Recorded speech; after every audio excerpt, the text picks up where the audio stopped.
La Chine, gros sujet, hein, un grand pays entre le communisme historique et ces milliardaires qui roulent en Lamborghini, on a de quoi faire. Et quand on parle de riches multimilliardaires chinois, comment ne pas parler de Jack Ma, PDG d'Alibaba, qui a disparu pendant 3 mois entiers en Chine parce qu'il a critiqué le gouvernement.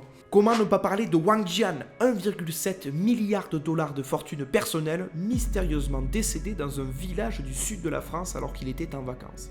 Comment ne pas parler non plus de celui que l'on surnomme le Trump chinois, Ren Zhiqiang, très critique sur la gestion du Covid par le gouvernement chinois, disparu puis condamné à 18 ans d'emprisonnement pour corruption et versement de pots de vin. Et là je vous parle de quelques cas, mais ce sont des centaines de milliardaires ou de multimillionnaires chinois qui sont disparus dans des conditions mystérieuses. Et on va donc se poser la question, qu'est-ce qui se passe que le public ne sait pas? Comment le Parti communiste réussit à kidnapper et emprisonner les hommes les plus riches de Chine?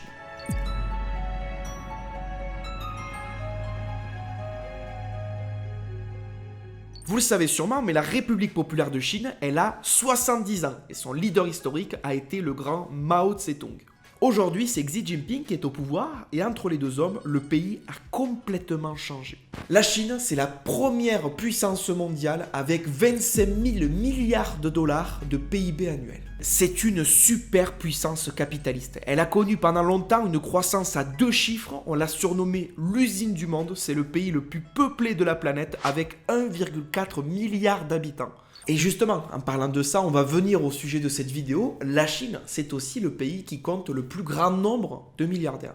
Elle en compte 997, presque 1000, c'est gigantesque. Mais ce qui fait sourire, c'est quand même le contraste énorme entre les valeurs du communisme, le partage, l'égalité pour tous, tous les ouvriers communistes qui se battent et qui travaillent chaque jour pour gagner leur pain, et puis les nouveaux milliardaires chinois avec leurs cigares, leurs Lamborghini, là, qui sont en train de flamber leur argent. C'est franchement incroyable d'avoir un pays qui est communiste, mais qui est une superpuissance capitaliste. Alors on va revenir quand même au nombre de milliardaires dans les différents pays du monde. Les États-Unis, en comparaison, ils en ont 696, les Indiens 177, et nous les Français, on est à 68. Ce qui est déjà pas mal, puisque le plus riche d'entre nous, c'est Bernard Arnault. C'est le PDG du groupe LVMH, avec la marque Louis Vuitton, par exemple. Sa fortune personnelle, elle est estimée à plus de 180 milliards de dollars. C'est la 3e fortune mondiale, en concurrence avec Elon Musk, qui est le PDG de SpaceX, de Tesla par exemple. Et petite anecdote, mais la Suisse, qui est un de nos voisins les plus discrets, a pourtant plus de 100 milliardaires dans son pays, alors que c'est quand même un État qui est beaucoup plus petit que le nôtre avec moins d'habitants.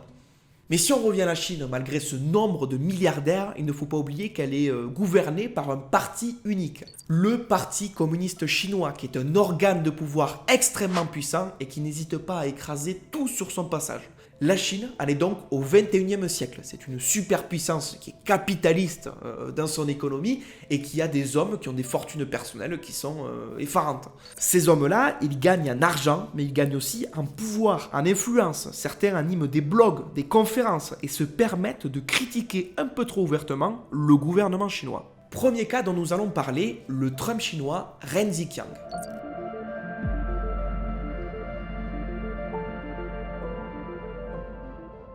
Petite pause dans la vidéo pour vous dire que si vous appréciez le contenu de la chaîne, vous pouvez mettre un petit commentaire, vous abonner et mettre un petit pouce bleu, ça me ferait extrêmement plaisir. On retourne au sujet de la vidéo.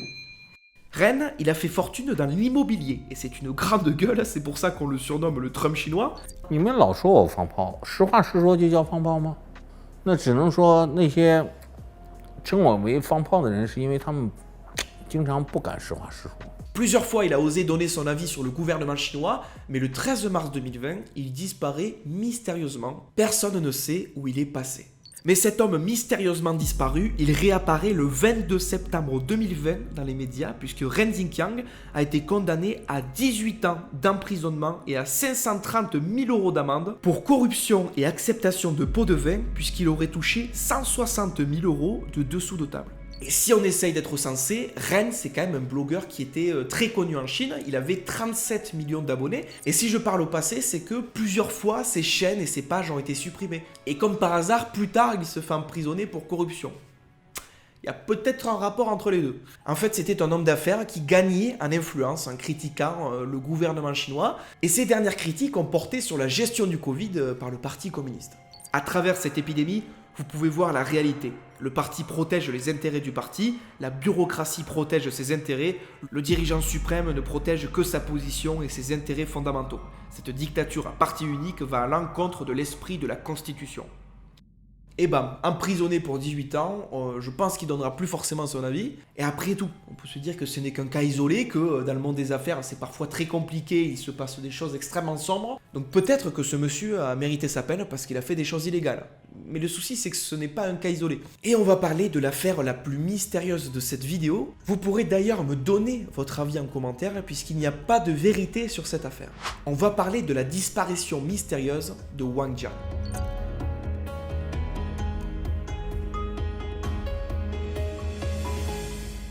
Alors Wang Jian, c'était un PDG d'un groupe qui s'appelle HNA. HNA, c'est un géant de l'aviation, de l'immobilier, de la finance, de la logistique, c'est ce que l'on appelle un conglomérat. La fortune personnelle de Wang Jian, elle était estimée à 1,7 milliard de dollars. Jusque-là, tout allait bien dans le monde des affaires. Problème, sa société est ce que l'on appelle un rhinocéros gris, une entreprise qui s'endette un petit peu trop aux yeux du gouvernement chinois.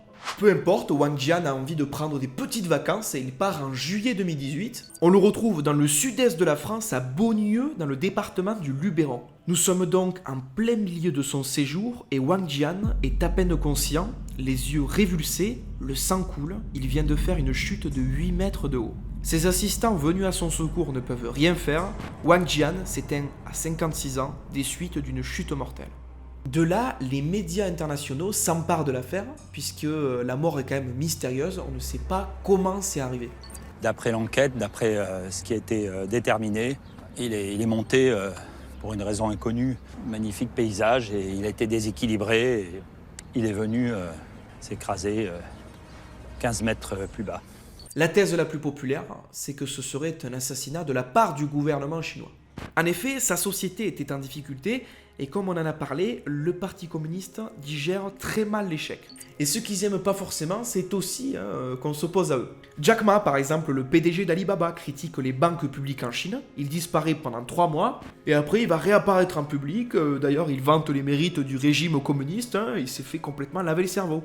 Access to hundreds of million people and the government has no control, virtually no control over it. They actually threaten the direct rule of the Chinese Communist Party. Guo Wangui, businessman dans l'immobilier, se révolte parce que le parti chinois lui vole des terres pour construire des installations pour des Jeux Olympiques. Il se fait emprisonner et torturer. Ils veulent me tuer. Ça ne fait pas de doute, hein. Je n'ai pas seulement eux, j'ai beaucoup de gardes du corps. Ouais, vous savez, j'ai beaucoup de voitures blindées, hein, comme celle-ci en Grande-Bretagne, ici. Oui, c'est blindé. Hein. Regardez, tout ça c'est par balle. Et il serait des centaines de multimillionnaires ou de milliardaires chinois à subir des pressions de la part du parti. Parce que le Parti communiste chinois, qui représente l'État, il a des moyens colossaux. L'État aide les entrepreneurs à construire leur empire, mais derrière, ils se permettent de prendre une partie des parts de l'entreprise, des biens, et si on s'oppose, c'est le kidnapping et la pression. Mais je suis pas naïf, ces milliardaires, c'est pas forcément des anges non plus. Je plains peut-être bien plus les Ouïghours, qui est une minorité musulmane qui est maltraitée en Chine dans des camps de travaux forcés. C'est vrai que pour ces hommes d'affaires, pour réussir parfois dans le business, il faut être sans scrupules. D'ailleurs, je vais vous donner un petit exemple, c'est celui de Wang Dafu, que vous avez vu en image au début de la vidéo. C'est un businessman chinois qui a fait fortune dans l'immobilier et le tourisme de luxe. Et là, on est sur l'île de Henan, une île du sud de la Chine, où il fait bon vivre, hein, et l'activité traditionnelle, c'est la pêche. Mais Wang Dafu, lui, il veut créer le Miami chinois, une espèce d'île paradisiaque où viendront se prélasser les multimillionnaires du monde entier. Il veut complètement transformer la côte avec des villas, des hôtels, parce qu'il y a un vrai potentiel. L'île est magnifique. 30 years ago, Hainan was economically lagging and cut off from the world. Welcome to the beautiful new Hainan for shared new opportunities.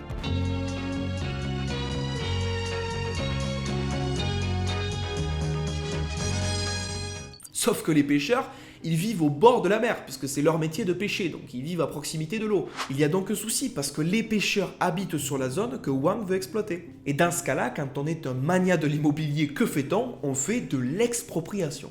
Le millionnaire a eu besoin de récupérer les terrains qui bordent la marina. Il a simplement passé des accords avec les autorités qui n'ont pas hésité à exproprier les pêcheurs qui vivaient là. Cette pratique est très fréquente en Chine, car les terres appartiennent à l'État. On rase les logements des pêcheurs en leur promettant de les reloger.